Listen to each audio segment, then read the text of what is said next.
healthy and happy has been the family business for almost 75 years now.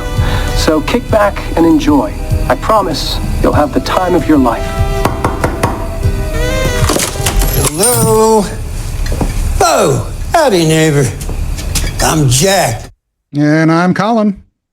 And I'm Doug.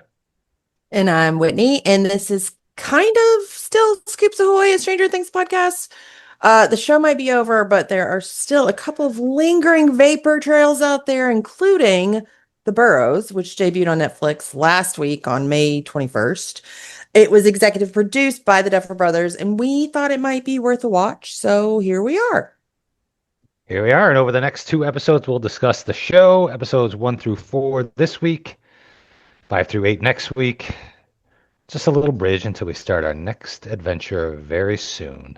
An episode by episode recap of the X-Files. More info later.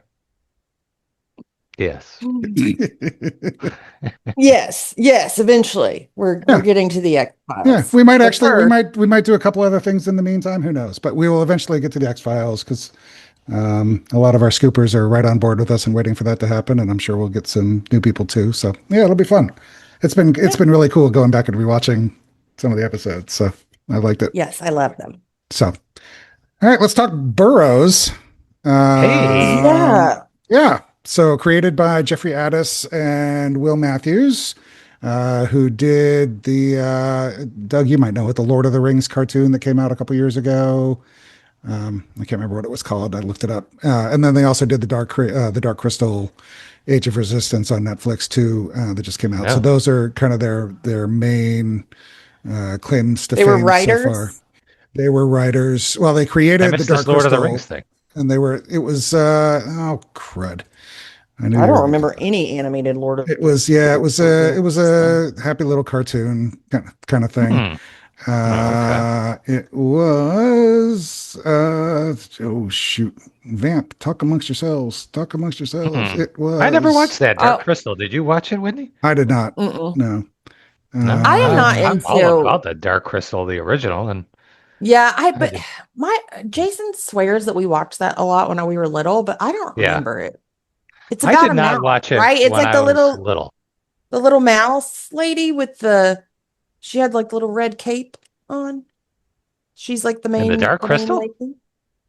Yeah. No.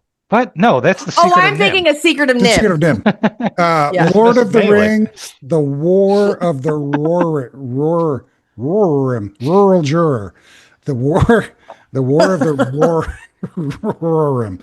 Rohirrim. The Rohirrim. Rohirrim. There we go. The War of the Rohirrim came out in 2024. It was an animated one? So it was an animated Lord of the Rings thing. So they did that too. But then they got the idea to do this. And they wanted to do it with the Duffer Brothers. There was an article in Deadline. We'll include a link to it, where Will said, we thought, all right, this is it. We've got to do a show that you could only do with the Duffer Brothers behind you, super arty and weird, and you need that muscle. It was so pure. We were like, Jeff loves monsters, and I identify as an older person. We'll do this show because we can only do it with the Duffers. So we pitched it to Netflix, and they're like, oh, thank God, it's so commercial. So that's how they got. Which is the Boroughs weird because I would never consider Stranger Things as like super artsy. No. Yeah. No. That's odd. Weird, sure, but yeah. Yeah. So anyway, but that was maybe that was a euphemism for dorky. Nerdy. Yeah. Nerdy. Even then. Right? Yeah. Yeah. Huh. So overall impressions of the first 4 episodes. We can go kind of episode by episode and do little recaps and stuff, but sure. I liked it, but it's very hard for me not to compare to Stranger Things. And they're not, I get that. That's not fair to Will and Jeff, to be honest. Right. For us to be like, but I mean, come on. That cop is a Timu Hopper. Oh, absolutely. I mean, the minute he started talking, I'm like, yes, David Harbour should be playing that part. And even my dad was like, are you sure that's not him? I was like, no, it's not him. It's not him. But we definitely, I was like, is that him? No, I'm like, no, it's not. Yeah, him. at I could first, totally I mean, picture him in the role. That I could see him saying the lines, no, and Hopper's not as mean as that guy. That guy's a no. dick. I'm saying David Harbour. I could see David Harbour Yeah. playing that role. So, speaking It of playing seemed roles, unnecessarily let's- similar. yeah. It was weird. It was weird. I like Timu. Yeah. Timu Hopper, though. That's good. Team Hopper. That goes to Collin. She yeah. called him that earlier. Okay, so the cast includes Alfred Molina as Sam, Alfred Woodard as Judy, Dennis O'Hare, Clark Peters, Carlos Miranda plays Paz, Jenna Malone, all grown up. Jenna Malone. Wow. Seth Numrick is Blaine, the CEO. Alice Krummelberg is his wife, Annalise. Gina Davis, of course, and then Bill Pullman. Don't get too attached. And then Ed Begley Jr. I knew that was Ed Begley Jr. I knew it. Yep. So I was Forgot to look definitely it up. sad about Jack. yeah, And it's like, Oh Bill my gosh. Pullman's gone? He's like the coolest guy I right was away. like, that was like the main reason I was watching. yeah. Well, you Was said just for him because you were and Gina you started, Davis. you started watching before me, and you got done, and you're like, "Is Jack dead?" I'm like, "Well, no, he's credited for all 8 episodes on IMDb, so maybe he comes back in flashbacks or something." You're like, "I'm watching season 2 or episode 2. No, he's not in episode it. 2. I was like, He's not according here." to my eyes, he's not in it. Yeah. So, yeah, that's a bummer because I liked his character too, which was good. Yeah, he had a cool vibe. Yeah, I did like it, so. Annalise, look, hold on. I'm going to look up what else she was in because she looked familiar too, and I couldn't figure out. Yeah, Alice Krummelberg, Kremelberg is her. Yeah, everybody kind of looks kind of familiar. Like Eric Edelstein is Hank. He kind of looks familiar. I know he's been in some stuff. Seth Numrick has done a lot of stuff on Broadway. I don't know him from that, but I looked up his resume. And then Clark Good Peters, cast. who plays Art. I thought he was like Lenny James for the longest time, but it's Clark Peters. I like art. I do too. I like pretty much all the characters, really. I didn't like Judy at first, but she came around as soon as she started teaming up. No, I liked everybody. Judy. The one I was most irritated with at first was Sam. I was like, God, he's so grumpy. Yeah. He's just Yeah. like curmudgeonly. Yeah. The I scene like with Alfred those- Molina a lot. I do too. I love Doc Alfred Molina. Ock. That's all I know him as. Yeah. Oh, I'm all about him from Maverick And- back in the day. Oh, wow. Yeah. Oh, And, I what was think the of him, and he movie- was also in Species, That's He did right. He did something else that Species. was. What the heck else which did he I was do that way good? too young to be watching Best that movie. Kiss MTV Movie Awards. I have to look up what else he was in that I know him from that was really, really good. Species is dirty. Yeah, Like yeah. the whole thing was about the alien wanting to reproduce with humans. Yes. Let's Why was see I what- watching that? It was. What has he done? This is the 90s, man. Oh, Yeah, we Promising were allowed Young to watch Woman. whatever. He was in Oh Promising yeah, Young yeah, Woman. yeah. He was So the lawyer. good. Yeah, that was really good in that. That's where I think I've seen him most recently. That was really good. And So- Jenna Malone, all I know her from is Stepmom. yeah, What else? when she was like 8. Donnie Yeah, Darko. she was real young. She was Donnie's girlfriend at Donnie Darko. Yeah, she's done. Yeah, but it's crazy because I mean, she's good. God Almighty! You want to take a guess how old she is now? 43. 37. 41. Yeah. Like, oh my Lord, how is that even She possible? wasn't 8 in Stepmom. She was a teenager. She was the I know, bratty teen. But she was in Contact, of course, which was awesome and amazing with Jodie Foster. Oh. Sucker Punch, Hunger Games, obviously.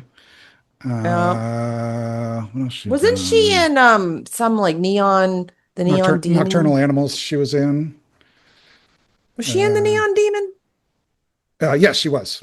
Yeah, Neon Demon, Antebellum, Swallowed, Mhm. Consecration, Nocturnal Animals, Love Lies Bleeding, The Public, Lorelei, Horizon, the Kevin Costner Horizon, an American Saga, Too Old to Die Young, Goliath. Yeah, she's done a ton of stuff. But yeah, 41 years old. She was 10. Let's see. She was born in 84. When did Stepmom come out? I don't 90s. remember. Stepmom? Stepmom? 2002.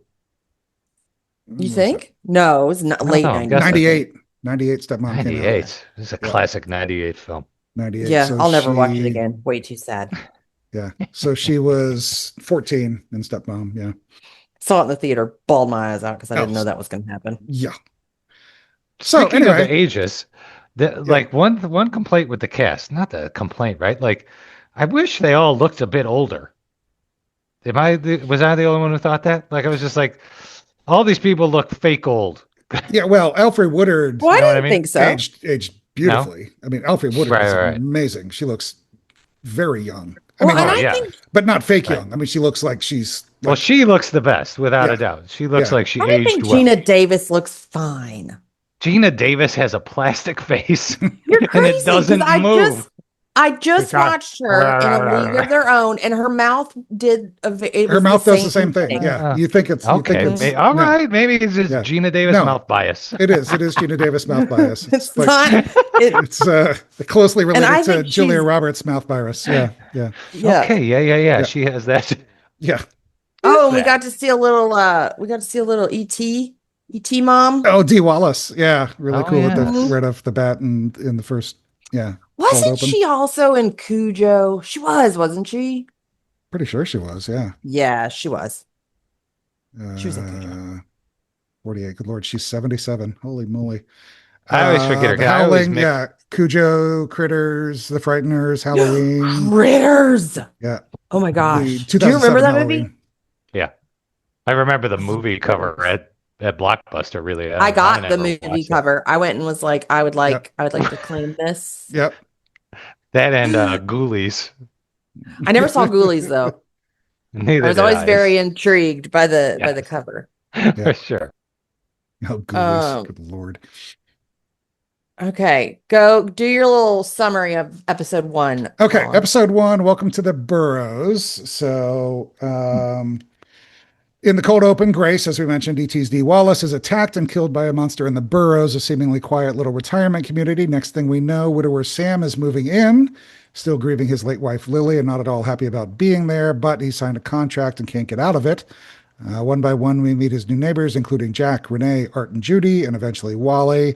We're also introduced to Edward, who used to live in Sam's new house and breaks in and attacks Sam, going on and on about owls and lights, and we also learn that Judy and Jack had an affair. Sam eventually meets Blaine Shaw, the Boroughs CEO, and pleads his case to be able to leave. Blaine tells him to stick it out, and after a welcome barbecue at Jack's, Sam decides to, but then as he's trying to sleep, he hears alarms going off at Jack's and goes to investigate just in time to see a monster dispatching poor Jack. So, there you go. So The monster that scene was cool. It was Go real ahead. creepy. Yeah. Too many legs. I love that It line. did. It did. It's very In spider-like. episode 4, Melina's like, there's too many Yeah. legs. Too many legs. Yeah. It was. How do we know? The thing is like, I'm still well, I guess we. Well, I mean, I guess we're going to talk about the whole first just 4 go. Yeah, yeah. episodes. Yeah. But hold on. Let me make sure that this, because I think I started at the beginning of episode 5. Did they go? They go to look at Jack's body. Yes. Yeah. 4 ends with Okay. the monster, with them peering down the oven, down the shaft. Okay. That's where So it you ends. see the marks on the back of Jack's throat. Yes. You know? Yep. And they They took So- Sam's fluid and they set up the trap, and that was all in. Yeah. Yeah. So what? I don't understand what it's doing. Is it really is like, why doesn't it kill them all? Or is it just draining them of their spinal fluid? It's I well, think. now we're getting I guess we don't into know. like spoilers for 5 through 8, but I mean they're essentially feeding. is Gotta be what they're doing. feeding. I mean, for that. I don't know. Yeah, I do know. I'm You find out Slowly very quickly, but they're feeding, so that's why they're slowly not killing feeding them. so they don't kill them. Yep. Then I'm assuming they make them senile, and then they send them to where Edward was, and then they take care of them there when they're senile, and then well, they- no, there has to be some. I wish we were doing the whole 8 episode talk and not, because I don't know. I guess I think I've only watched like first 10 minutes of 5, but I know how people get.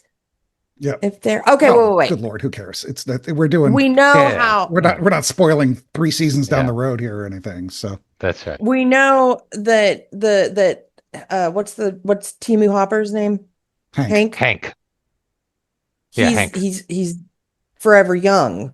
Right, because Gina Right. Yeah, I mean, Renee finds by the the time, picture yeah. and goes So to she goes to see Hank's. So And the Blaine aliens and- are son. Yeah, and which I knew that from the very beginning. Annalise. Because Yeah, that was. Yeah, they look why like does they're that from guy? 1952.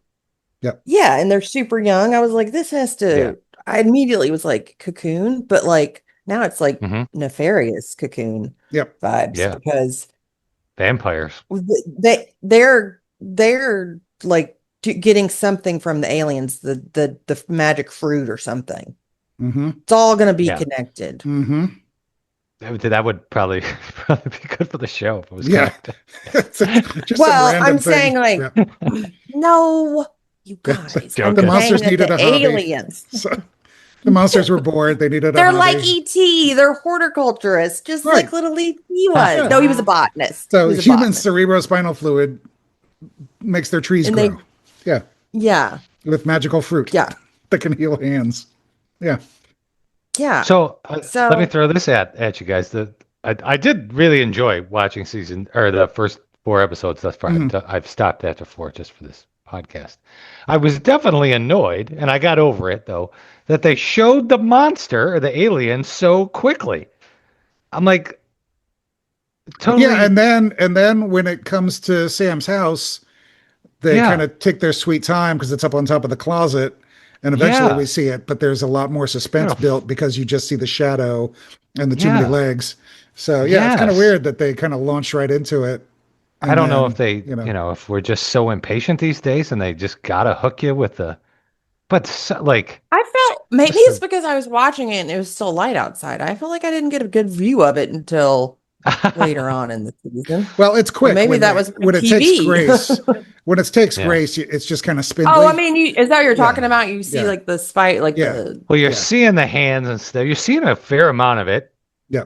In the first cold open, and then at the end of episode 1, you got a full front shot of its face after it's sucking on Jack. Right. Beady and I was little like, eyes. yeah, let me wonder for a little while. I don't know. Nope. It's Not in pretty this day and age. suspenseful when you don't know what it's going. I mean, this is Jaws, and even Stranger Things season 1 was amazing because you don't know what the hell this thing is, and you want to know. Yeah.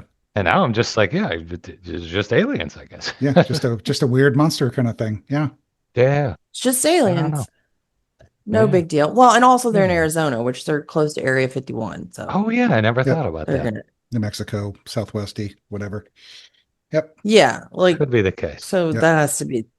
I'm assuming that's going to play into it or whatever. Yeah, I agree.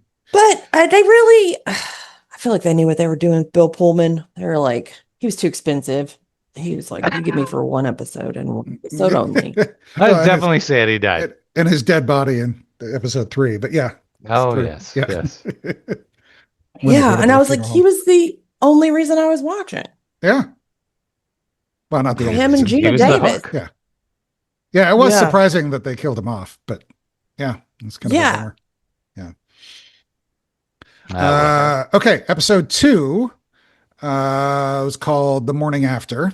So Sam wakes up and is having glitchy visions of Lily and is trying to convince people about the monster that killed Jack, or the thing that killed Jack.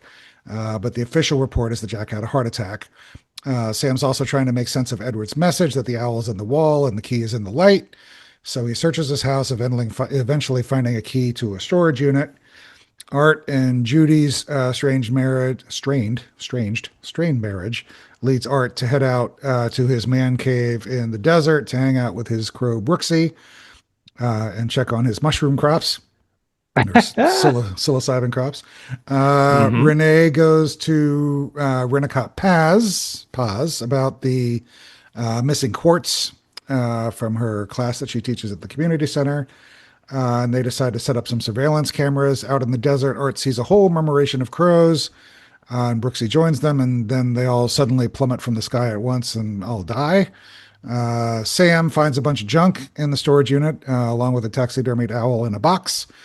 So he takes it back home, and then later discovers that the blood from the creature that killed Jack gets all glowy and excited when he's in front of the TV.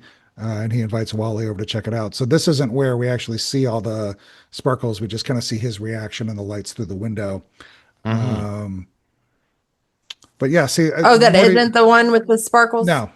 But see, more to your point, Doug, because they kind of hid that, right? Because they could have showed us the whole crazy Yeah. sparkly thing, and they didn't. So they're kind of holding some stuff back and kind of Yeah. So it was kind of weird. I like the puzzle glitch thing. That's Yes. definitely trippy, and that definitely has my curiosity. Yeah, I have no, I didn't- no yeah. clue Well, the whole where that's glitch going. thing in general is it doesn't go with the rest of the theme, in my opinion. Like, I mean, I haven't figured it out yet. Like, it's going to, but Yeah. like, it Yeah, seems yeah. very strange. Yeah, and I didn't Yeah, mention very Matrixy. Jane Kasmerick is Lily. I love her. Yeah, she's really good. Malcolm's mom. Oh, Yep. Malcolm's mom. Yeah. She's a riot. I thought this was probably the weakest episode of the 4. It just seemed kind of slow. There was a lot of exposition. Not a whole lot happened. Other than the murmuration of the birds. And then the end, when he sees the lights, there's not really a whole lot of action, kind of weird stuff going on. So, I mean, it was fine as far as kind of setting Gonna be up something with magnets, introductions I and feel stuff, like. but The birds yeah. throwing off their like self-direction Oh. thing that they have is Yeah, my that's guess. Yep. Yeah, I like the Brooks and like Jake that. thing from Shawshank. That made me very upset. I Brooks. didn't like it. Yeah, it made me real sad. Yeah. He was such a happy little bird. Brought him his little was bottle sad. cap. He was bouncing around. You got the, Like, did you catch the whole, Why I'm are we assuming, still at a point? Go ahead. What? Still at a point, what? Why are we still at a point where we have to kill animals in horror movies? Let's just kill the people, okay? Stick with people. Does the crow Right? die.com. Well, yeah. No, they have it for any animal. It's on any animal on doesthedogdie.com. And it's for books as well, which I use very often. Oh, that's cool. I don't know if it was the Shawshank reference or not. I'm going to choose that it was, that they named the crow Brooks. Definitely. because My mom- Brooks was, it had to be, right? Wait, so that's Yeah. what my mom said, and I was like, "No, you're thinking of the little guy who had the pet mouse in the Green Mile." And she was like, Well, "No, no, Shawshank." because Brooks was the inmate and he had the pet crow named Jake. Yes. So Brooks yes, and yes, Shawshank had the pet crow, Yes. so I think he named the pet crow Brooks after Shawshank. who had a Little pet play on the Brooks crow. was I here. thought that was kind of a nice little nod. I liked it. Yeah. It was All I cute. could think of was when Edward was going, "The owl is in the wall, the key is in the light." All I could think of was Finkel and Einhorn and Finkel. Laces out. Yeah. Yes. Oh boy. That's funny. Oh boy. I like it. So the end of this episode, was it this one? The end of this one? Yeah. Sparkle explosion. The sparkle explosion was at we see it at the beginning of episode 3. We see the sparkle explosion. Oh, gotcha. Yeah, that's what I was just saying. Well, They held back on this again, one. Yeah, it doesn't in matter. any space movie, any alien movie, everyone touches things just willy-nilly. Everyone just has no fear. They're just, "Oh, what are these? Let me go touch them." No, I would be running to put on like an N95 mask. So Well, I that's couldn't what inhale anything. I'm sitting there watching Art eat the freaking apple peach whatever thing from the Yes. forbidden. I'm like, what on earth are you doing? Oh, he's a Right, hippie. It's a fruit on a tree, man.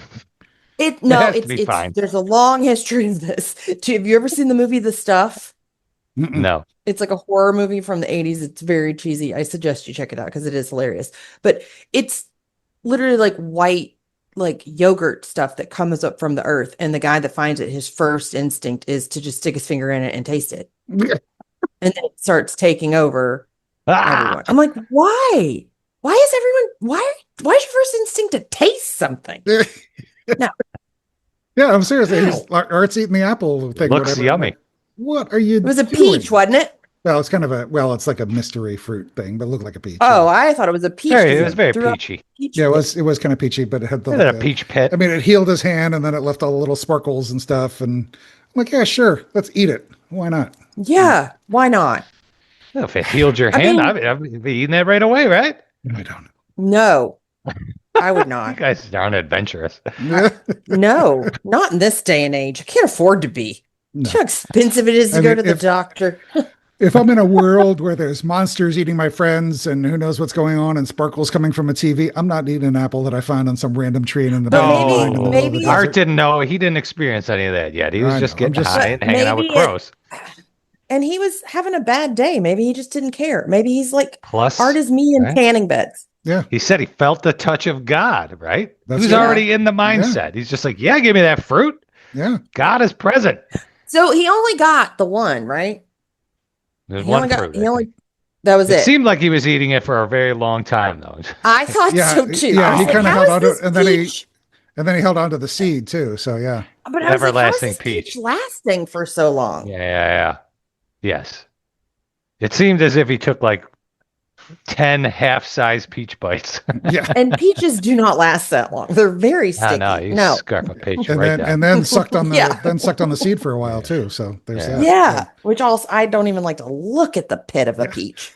Grosses me out for some reason. All right. Episode 3. Yeah. 3.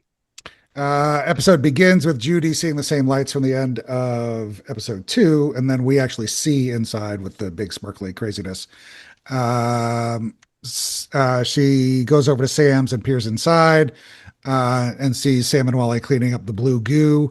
The next morning, she puts her reporter skills to the test and confronts Wally. Art, meanwhile, after trying to tell Judy about the murder of crows, he's back home, heads back into the desert to bury Brooksy and investigate some more. Renee notices some nefarious ghostly goings on the surveillance video and also sees Hank on it. And then she loops in Paz to kind of tell him what's going on. Later that night, they get freaky while Sam and Wally break into the seems funeral home. unnecessary too. Yeah. While Sam and Wally break into the funeral home to examine Jack's body, Judy interferes. So they end up having to tell her everything before Hank shows up. Then Hank gets there. Sam gives himself up so Judy and Wally can escape. And then we see the monster give Renee a little bit of a tonsillectomy. And then meanwhile, in the desert, Art finds that mine and the tree. He picks the fruit and decides, sure, why not take a bite? So that was why not? episode 3. So the Hank knows because in that film or in that video, when he's looking around and he sees all the broken Yeah, because he's talking to whatever it is. Scar. He's referring to Scar, who we're led to assume is the monster. Scar, yes. And then for some reason I thought he said Sparky, but no, it's Scar. Yeah, and then when Hank goes down to the basement and he looks in the door and he sees, presumably, we don't see it, but he sees presumably cages full of all of these monsters. So clearly, yes, Hank knows what's going on. And then Hank, yeah, because we later see that he's 100,000 years old. Right. Whatever. And then we also, because in the next episode, in episode 4, Gina goes out and talks to Hank's, Hauser's son, who is now older than Hank was when he died. So is Hank particularly lumpy, or is he? Yes. No, right, he's he lumpy, is. right? I was like, what is going on with his stomach? Yeah. Okay. Hank? I'm gonna make. Yeah. Like did you not notice that? Yeah. Okay. I totally did. Yeah, I just wanted to make sure. I'm going to feel real bad if not that's just how that guy looks. Yeah, I think it. It seemed he seemed like could be. He was like the stuffed guy in Men in Black. Yeah. Yeah. Yes. Edward. Yeah. Yes. But yeah, so apparently he died in 1975, according to the next episode. So he is, and he was a terrible person. 50 years old? Older than what he was.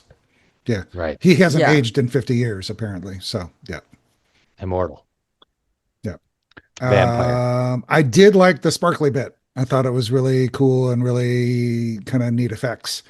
But it was right about there where I was kind of started getting more Spielbergy than Stranger Things kind of vibes. It was much more, I don't know, kind of horror light, lending more towards science fiction-y kind of stuff, which I have no problem with. But yeah, and I don't know really how much of a hand the Duffers had in this. I know they're executive producers, and Will and Jeffrey, obviously one of the Duffers on board, and they probably. I want to know how much of a hand M. Night Shyamalan had in this, because that soundtrack is identical to Signs. I don't know. I don't even know how you guys hear anything about Twilight Zone. It's just it's the dee dee dee dee dee dee. It's the kind of the twinkly dee dee dee dee. I mean, it's the note progression of the Twilight Zone theme. So, But I totally hear what you're saying. We'll include a link to the signed soundtrack so you guys can all see that. Even like throughout the episodes, they use yeah. No, I agree. And I was thinking it was without looking, I was thinking it was maybe Dixon and Stein that did the music, but it wasn't. I can't remember who it was. I think Carmen Cuba, the casting director, is on board, and really? Obviously the Duffers. But yeah, I don't think there's anybody else. I was thinking there were other Stranger Things people, but I don't think there are. So, but yeah, it kind of sounded kind of Dixon and Steiny a little bit, but it wasn't. So, let me see if I can find. Not that it really matters, but who did? Well, whatever. It's not Dixon and Stein that did the music. So, regardless. Yeah. I was a big fan of the cheesy upside down pyramid book. Yes. It's just very good. Like, yeah. Spot on for all that bullshit. Hubert Ross was linear. It's more pyramidal. Yeah. Yeah. I'm like, okay. Whatever. I do love how they're good. And I really like the scene between Sam and his son-in-law. Yeah. Whereas son-in-law tells him he needs to get over it because he's a dad. Yeah. I felt bad for Neil. I thought he was unnecessarily mean to him. Yeah. I agree. Oh yeah. That's the weird thing too, because I mean, there's like plenty of like little funny bits in this. There's some like genuine, like kind of heartwarming kind of. Oh yeah, it's sappy. It's listed as heartwarming and uplifting on IMDb. Those are just like some of the words that have been used to describe it. I'm not sure how uplifting it is, but it's definitely heartwarming. And, and there's funny. I haven't finished it, so I don't know. Yeah.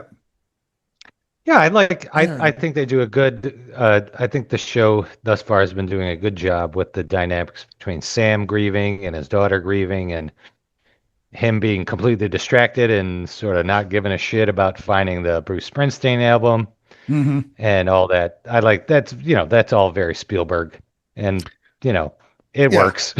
I'm not going to pick split hairs, but I don't think he was like with the Springsteen album. I think he just didn't want to confront it. I don't think he wanted to dig through it. I don't think.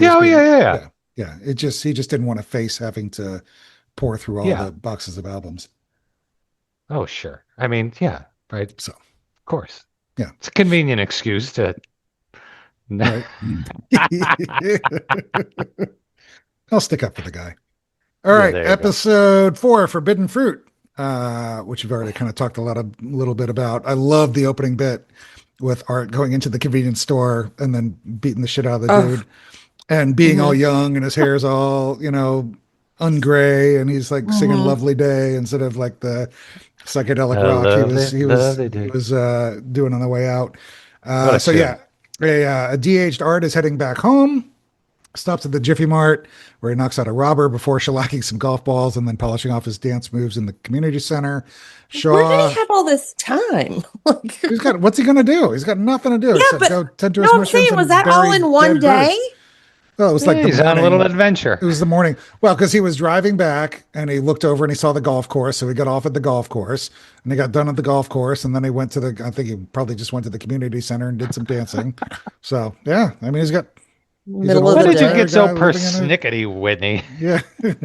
I was confused on the timeline. I thought it was like a couple days, and that's why I was confused about how many peaches he had. Yes. Because I was like. And you were on Collin for counting the seconds between the lightning strikes, and now you're. No, this was more of just me being confused because I was what is the timeline? Why didn't anybody else notice that he had de-aged? I was like, we're skipping over his wife's reaction, and then it turns out it was all on the same day. Yep. Yeah. He was. It was one big adventurous day. Yeah. Big day for Art. Big day. It was a big day for Art. Shaw threatens Sam that Jack really did die from a heart attack and not a thing, but then releases him and sends him on his way. Wally figures out that the monster is drinking cerebrospinal fluid and convinces Sam to offer up some of his own to help set up a trap. Sam goes to Claire's house with Judy, to get some TVs to make a laser type gun kind of thing. Renee does some detective work and discovers that Hank, under a different name, died way back in 75. And she goes to visit his now elderly son, who has a photo of Hank from decades ago, sitting next to hasn't aged a day, Shaw. Art is in the Boroughs bar having a drink when Annalise sidles up to him. All of a sudden, though, he gets violently sick, collapses, and then re-ages. Paz, meanwhile, follows Hank to the security office basement, where he presumably sees a bunch of monsters in the cages before Hank knocks him out. Sam, Wally, and Judy get the trap almost set, but it freaks us out when the monster shows up. Judy shoots the monster, though, before it escapes into the oven, which has kind of a false bottom that gave me serious vibes of like the Lost hatch, the shot from Lost when they were looking down and looking up, but that's the whole thing. So that was the end of episode 4, which is where we're going to stop plot-wise, but we can obviously talk about this. Actually, this was my favorite episode of the 4. I actually watched it a couple times. I thought it was good. This was where Sam said the monster had too many legs, which I thought was kind of funny. I also liked the... What's funny considering he was Doc Ock with so many legs in Spider-Man 2. Exactly. I also liked the bit with Shaw and him doing the Boy Who Cried Wolf story. And, That's a good scene. And Sam's like, you forgot the ending where they avenged the boy. And then all of the stuff with Art at the beginning I thought was great. And he was like, not only am I the member and the president of the Hair Club for Men, I'm a member, which I thought was really good. So yeah, it was cute. It was a fun episode, and it just gets crazy from here. So strap in. But we will obviously talk about episodes 5 through 8 in a couple weeks. But we can obviously keep talking about this one, and we got some emails to get to too. So I thought the robbery scene was pretty cheesy. Not gonna lie. Yeah, I was just like, okay. It's one thing to be young, Art. but I don't know. Knocking a guy out with like basically a baton and then kind of punching him. It's like punching him out. It was a portion of a broomstick, not a club. No. Yeah. I would have just like sort of stung his arm a little bit, like, hey, what are you doing? Yeah. I thought he hit him in the head. Get out of here. Yeah. No, just hit him in the did him in the head, it would just, I think it would just hurt your head. I don't think it would really do anything. It was like it was a half a broomstick essentially. So yeah, it was kind of weird. Yeah, that was goofy. I really did like the scene where the monster shows up though. Yeah. Just seeing the shadow, and then just their reactions, very alien. Yep. With at the end where the last 2 living, I forget their names. It doesn't matter, but everyone knows the scene. It's the most terrifying scene, and you don't even see anything. Right. Yeah. But that's a good scene. I like the bit it had like Ghostbusters vibes too, or something like that. There's another movie that was just like, and I can't put my finger on it, where it's just like it's right there. It's looking at me, Ray. It's yes, maybe that was it. Yeah. That was it. Yep. Slimer. Yep. I think I could hear you, Ray. That was it. Yes. That's hilarious. It's looking at me, Ray. I love the scene where they were taking Sam's spinal fluid and Judy and Wally were talking. He's like, is it going to hurt? He's like, no, not at all. Yeah. They just kind of give each other looks. Dennis O'Hare's character cracks me up. Yeah. It's really, really cool. But yeah, overall, I kind of like it. I'm hooked. I'm into it much more than I was. Yeah, I'm like immediately as soon as we're done, I'm going to go watch another episode or 2. Yeah, it's better than the was it Very Bad Things Are Going to Happen or whatever. I still haven't finished that. Yeah. I'm telling you though, that sucked me in. Yeah. Like I couldn't stop watching this. I stopped and was okay, but I really could not stop watching Very Bad Things Are Going to Happen, or Something Very Bad Is Going to Happen. Yep. Yeah. Overall, I like it. There's a good chunk of the plot that seems pretty easy to figure out and weave together where it's heading. Mm-hmm. But I do. Yeah, I want to know what you think is going to happen, because I really don't know. All I've got is like it's just like I said, it's just giving me Cocoon vibes. But what do you think is going to happen? It seems it's to not me a spoiler like because you haven't watched it. No, I'm totally guessing. The aliens sucking the fluid. I'll say nothing. Yeah, because aliens creatures are sucking the fluid. Somehow in between, I don't know how it goes from the fluid, but that's what's obviously keeping the likes of Hank and the others young. Well, that's the peach. And then Yeah, you haven't. Yeah, I don't know. You honestly, you haven't seen the other half of the equation yet. Oh, okay.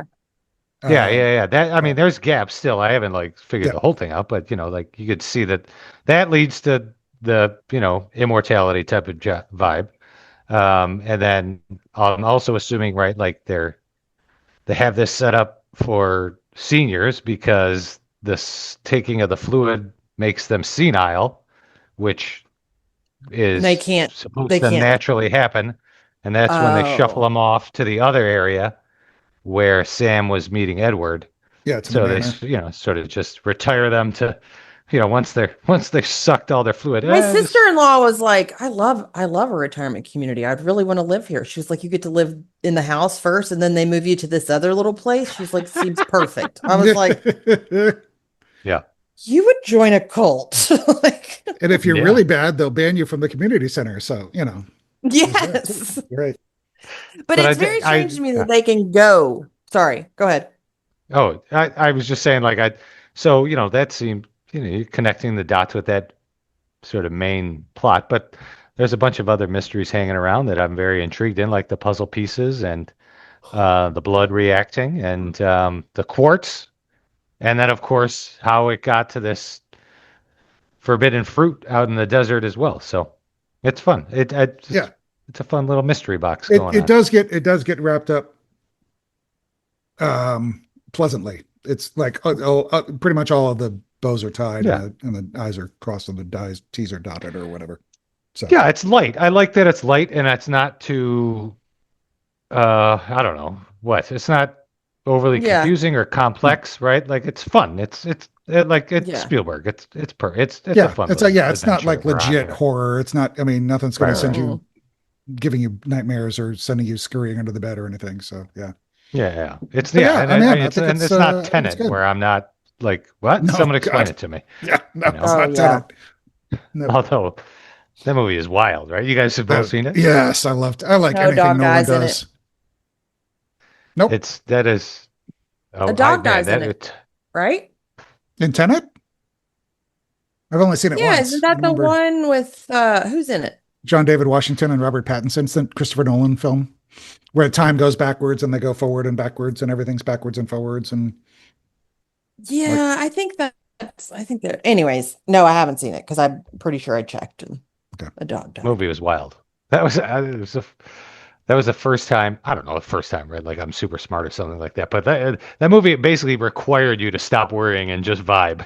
Yeah. Totally. Yeah. You're not going to understand. No. Just roll with it. Yeah. It was totally, I'm just going to let this kind of wash over me and we'll see how it ends up. He's the same guy that did Memento, isn't he? Yeah. He did Memento, Inception, Interstellar, Batman trilogy. All his movies are like that. Yeah. They're all kind of Prestige. Twisty, mind bendy. Yeah. Oh, yeah. Have you seen The Prestige? Yeah. I've seen everything he's done. That's my favorite Nolan. That movie is so good. He did Dunkirk. He's doing The Odyssey with Matt Damon that's coming out next month. Oh, yeah. So, boom. He did Oppenheimer. Yep. Yes. So, all right. Okay. Get on to some emails. Yes. Our first one is from our friend Gina, who's been around since the early days. Hi, Gina. Well, Gina's back. She says, hello, Whitney, Collin, and Doug. Hope summer has kicked off well for you all. Well, for the record, it is not. It has been rainy and ridiculous for the past 2 weeks. Like all Memorial Day weekend. It was rainy, cold, and 50 degrees outside. Yes. Yeah. Today it was 80 and sunny. No, it's still rained all day today here. Yeah. She says, I binged the entire season of the Boroughs on Saturday from like 4 p.m. to 12 a.m. I found it to be very fun and spooky in a very Amblin/Spielberg way. Still didn't hit me in the same obsessive way that Stranger Things did, but it did sate a bit of my sci-fi craving. I loved the cold open of the pilot with the mom from E.T. getting her very own Drew Barrymore in Scream moment. It really set the tone. The monster design was great. I've loved Alfred Molina and Dennis O'Hare, starting with seeing them as Doc Ock in Spider-Man 2 and Russell Edgington in True Blood, respectively. I forgot he was in True Blood. But also getting Alfre Woodard, right? Yep. Alfre Woodard and Gina Davis too. I even love the young security guard Paz and the villains. Just great casting all around. Glad to see Jenna Malone back in something as well. The story was entertaining, if a little predictable. I was on Twitter. Whitney, please tell me you've been online to see the weirdos thinking the Boroughs is an alternative universe to Stranger Things. I have not actually, Help me. but that does boy. not shock me. Oh, Lord. It doesn't surprise me at all. They're probably like, this is the kids from Hawkins all grown up. This is the mythical 9th episode, spread out over 8 episodes in a whole different show. Yeah. The Duffers didn't even write it. It is beyond me how people entertain these delusions. It's the same conspiracy great crowd. Yep. Seems like they left it open for more seasons. If so, I need a Tom Hanks and Dick Van Dyke cameo. I don't think we're getting Dick Van Dyke. He's 100 now. Really, believe that? Like that idea. Yeah. I would like it, but yeah. Poor Dick. I love him. But it was a solid 1-season show if they don't come back. I was glad to have a summer sci-fi binge. I look forward to y'all's thoughts on the show and the upcoming dive into the X-Files. Thanks, Gina. All right, next one is from Heather. Hello, old friends. I look forward to having you back this week and really excited for a conversation on the Boroughs. I'm almost done. 2 episodes to go and overall enjoying it. While I really tried to approach the series without constant comparison to Stranger Things, it's hard to get through it without feeling like we've been on this ride before. Although the nostalgia is nowhere near as deep, I like the juxtaposition of 50s vibes in a modern setting. It kind of reminds me of Severance. I like that point, Heather. I thought of the same thing. There have been parts I absolutely love. Episode 1, cold open with E.T.'s D. Wallace. Yes! But I find some of it pretty corny. It was corny in spots. Sure. And I'm not sure if it's the writing or the acting. I can't stand Hank, and I don't love the Renee Paz dynamic, or Gina Davis is just really irritating me for some reason. Sure. I think the other characters are great. The monster hunting is fun, and I do appreciate the familiarity of it all. I feel like after starting strong, a lot of magic and mystery was spoiled early on in the season, but nevertheless, I'm hooked. I did find it fitting that the Bros left us with heroes and picked back up with David Bowie's Golden Years. True. I think that wraps up my thoughts for now. Curious what you all will have to say. Heather from California. Yeah, we didn't really touch on the music. The music was good. Drop. I like the music a lot. It was very. Yeah. I mean, I feel bad because I just keep being like, they don't really have anything to do with it. But yes, the music. I was like, this is very like Sushi and the Banshees and David Bowie. Sushi. Wait, no, what is it? Sushi. Susie. Sushi. Sushi. Sure. It's sushi now. I'm always going to say Sushi and the Banshees. Or Sushi and the Banshees. Sushi and the Banshees. Banshees. I did like, although it's probably, I think it's my most hated classic rock song. I did like the Night Moves Needle Drop because it seemed very, it was very Jack. Oh, yeah. Yeah, we did talk about Lovely Day. I thought Lovely Day, the Bill Withers, that was good. Yeah. I like that one. Yeah.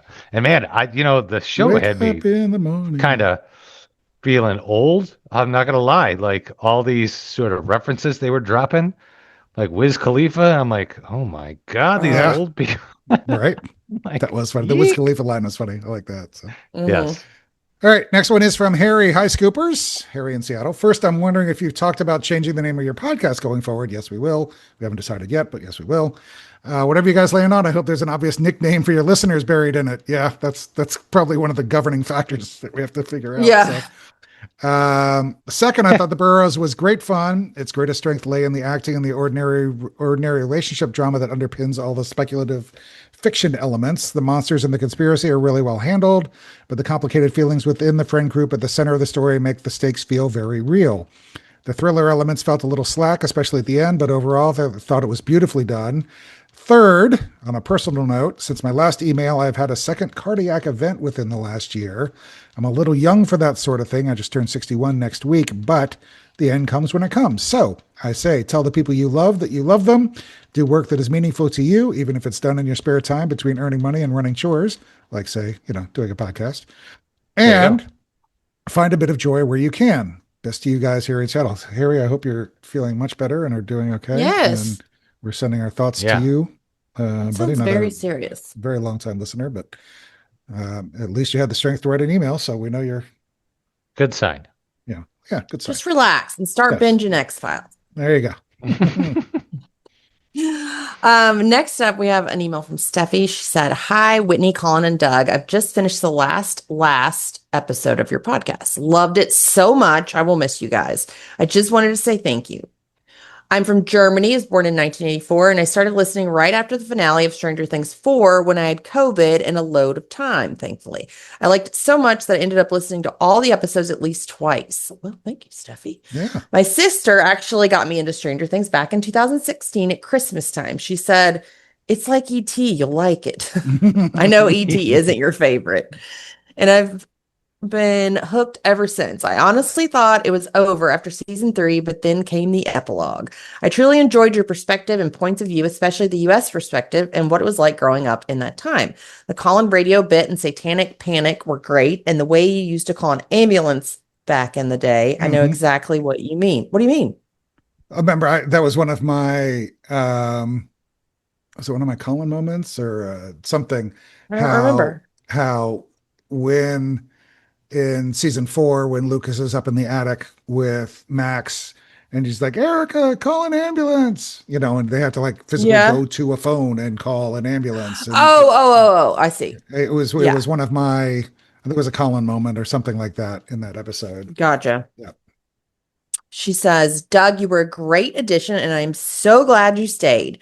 I also loved everything you all said about the Neverending Story. It's my childhood favorite. I had actually just finished rereading the book, which I've kept coming back to since I was a child, right before you talked about it, which felt like a funny coincidence. Thank you again for all the homework, deep dives, Stranger Things influences, Collin moments, MVPs, superlatives, and all the time and heart you put into the podcast. It truly made a difference in people's lives. All the best to you and for your future projects, Steffi." Steffi, watch the X-Files and don't go anywhere. Yeah, we'll be back. Yeah, we're here. All right. Last email is from Ruben. "Hello, Scoops Ahoy podcast. I realize that I may be a little late to the party in terms of emailing, maybe extremely late. However, I want to take this opportunity to share how awesome I think your podcast was. I really enjoy the segments you guys do, such as the superlatives and needle drops. I am currently rewatching Stranger Things in its entirety while following along with your podcast, and it has all been very enjoyable. I have never done this before, to consume a program and also a podcast that is based on that show. I know how you feel, Ruben. I really, really do feel like I'm part of the community, and listening to your podcast after each episode felt like I was chatting with my friends after we watched a cool movie or something. Nice. Stranger Things is one of the few programs that I have really gotten into to the point of rewatching episodes and finding my favorite scenes. I'm married with 5 children, 4 of whom live at home with me and my wife, and I work as a hotel restaurant executive chef. I routinely work 70, 80 hours per week. Therefore, finding time to not only watch a show, but to allow my imagination to fully submerge in the story and filmmaking aspects is a bit of a tall order. Stranger Things accomplished this and then some. It reminded me of the Harry Potter craze that we went through in the 2000s. Say what you will about the author of that series, but she was able to entice children, teens, and adults of all ages to turn away from their screens and pick up a book and read. Now, The X-Files. The X-Files was the first TV show that I can remember really being a fan of. I can remember looking forward to the next episode. Was it going to be about some random monster phenomenon plaguing some rural community, or are we going to dive deeper into the alien storyline? I can also remember that I was not the only one. I developed friendships based on the X-Files and the many debates about the existence of alien life, fake moon landings, space travel, flat Earths, and various conspiracy theories. It's all there. Man, fake moon landing. Remember when that was like... Yep. Oh, yeah. People still think 90s. That, Doug. Oh, yeah. People still think that. Yep. I had a wonderful, wonderful math teacher when I was a junior and a senior, and he was a very impressive man. And he actually worked on the moon landing. Oh, wow. So you have firsthand knowledge that it was real. Well, it's not as if we were like pestering him to tell us more about the moon landing work or anything like that. But like there was like a Fox moon landing special, and someone came in and like asked Mr. Schwiegerling, "Hey, did you see that last night, Mr. Schwiegerling, on Fox, the fake moon landing stuff?" And I have never seen an old man. He was so mad like that. I was just like, "Ooh, I think we really did land on the moon." Kind of a unclimactic story there, but I'll never forget that. This guy was ready to strangle this kid, and he was a kindly old 70-year-old man. All right, back on track. Sorry. My viewing of the X-Files was disjointed, to say the least. My family went through plenty of financial issues as I was growing up, and unfortunately, cable TV was usually the first thing to get cut. But I was a fan nonetheless. I'm not sure when the X-Files ended. I was born in 81, class of 2000. All I can remember is that at some point, my focus was pulled in a different direction, and I lost track of it. Further into my adulthood, I remember the joys of DVDs. I remember thinking I would definitely purchase the entire X-Files on DVD so that I could finally watch it from beginning to end. However, I never purchased the DVDs because they were selling them in groupings based on the subject. Could never just find season 1. That was a funny trigger, too, that Ruben gave me. I was like, remember that? Like, what was like the first thing that actually started releasing the seasons on DVDs? Because before that, that's what they do. Like, yeah, it wasn't that. It was like, here's all the weird monster episodes. And it's weird. Yeah. I got really into buying the Simpsons seasons, I remember. Oh, geez. You'd still be at it. Yeah. I know, right? Isn't that crazy? I stopped after season 8. Yep. So after Stranger Things ended, my wife and I decided to watch the X-Files from the beginning since it's streaming. I also made it a point to search for an X-Files podcast. However, this proved a bit annoying. Most didn't cover the entire show, and I did not want to start something that I know is going to end prematurely. Others were jumbling together episodes, covering 4 episodes in one podcast, for example. I don't have time to search and scroll through podcast titles ad nauseum. So imagine my surprise when, on your last episode, you guys announced you would be covering the X-Files. We got you, Here's Ruben. how it went. I love this. This is so good. I know. I'm quoting you guys. My thoughts are in parentheses. All right. Are we teasing it or are we just saying it? So let's do this. I'll say us. I'll do us. Yeah, and you can do his thoughts. So so I'll say what we said during the podcast. Yeah. So guys, are we teasing it or are we just going to say what we're going to do next? Oh, I would totally keep listening if you guys know. To you guys, no matter what it's about. So the show that we're going to do is very much in line with the same sort of vibe as Stranger Things. How crazy would it be if they decided to do an X-Files podcast right now when I am searching for an X-Files podcast? It's a supernatural show. Damn, I hope it's the X-Files. There are so many episodes of it, so we'll be busy for a while. X-Files has a lot of episodes, but it's way too much to ask for. Now, the cool thing is that a lot of the youngsters might not have even watched any of it.